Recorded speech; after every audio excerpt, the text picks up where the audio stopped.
একদিন মাওলানা Jalaluddin Rumi একটি জঙ্গলের মধ্য দিয়ে যাচ্ছিলেন। সেখানে তিনি দেখলেন একটা স্বাস্থ্যবান তিতির পাখি।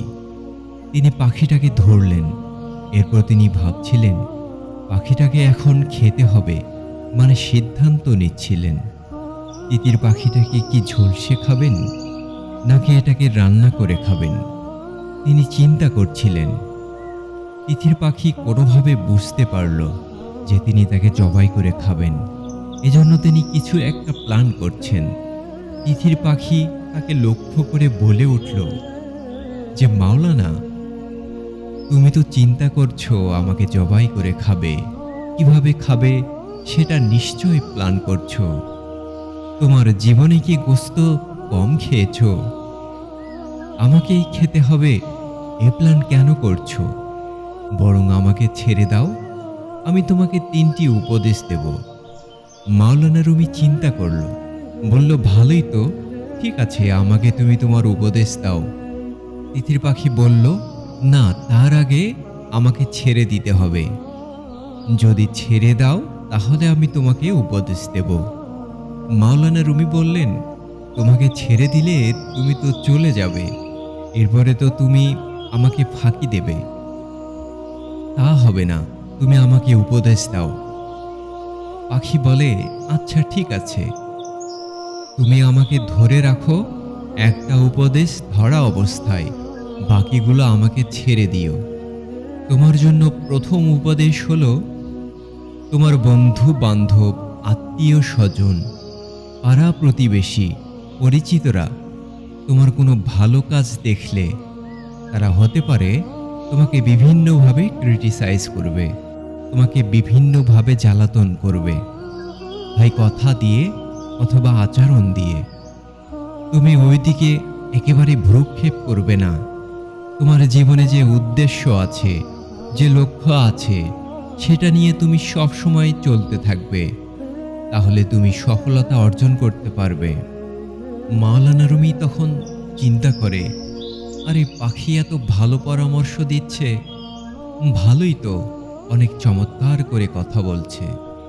এরপর তিনি বাকি 2টা পরামর্শ পাখির থেকে শুনতে চাইলেন। পাখি বলল, বাকি 2টা পরামর্শ দেব, কিন্তু তার আগে আমাকে ছেড়ে দিতে হবে। রুমি বললেন, ও আচ্ছা ঠিক আছে, যাও, ছেড়ে দিলাম। এখন গাছের ডালে গিয়ে পাখিটি বসল।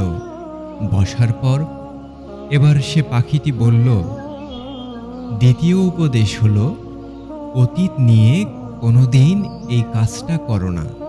অতীত নিয়ে কোনোদিন আফসোস করো না। যা চলে গেছে সেটা নিয়ে আফসোস করবে না, বরং বর্তমান নিয়ে বাঁচো, ভবিষ্যৎ নিয়ে পরিকল্পনা করো। যেমন ধরো, এখন তোমাকে একটা ঘটনা বলি। এই যে আমার পেটে খুবই দামি 2 কেজি মূল্যবান পাথর ছিল, খুবই দামি। এটা যদি তুমি আমাকে ধরে রাখতে এবং জবাই করতে, ওই পাথর তুমি পেলে তোমার 14 গোষ্ঠী বসে থেকে খেতে পারত রাজার মতো করে। এই যে তুমি একটা বড় ভুল করেছ। এটা শোনার পরেই তো মাওলানা রুমির মাথা গরম হয়ে গেল।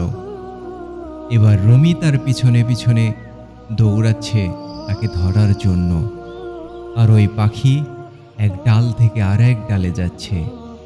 রুমি তখন ক্লান্ত। তখন তিতির পাখি বলল, দেখেছ, এই যে মাত্র তোমাকে যে উপদেশটা দিলাম, এটাই তো তুমি ভুলে গেলে। আমি না বলেছি অতীত নিয়ে তুমি কোনো টেনশন করবে না? তা তুমি তো অতীত নিয়েই পড়ে আছো। আমাকে ছেড়ে দিয়েছ, তুমি কি আর আমাকে ধরতে পারবে? তা তো পারবে না। তাহলে অতীত নিয়ে কেন পড়ে আছো?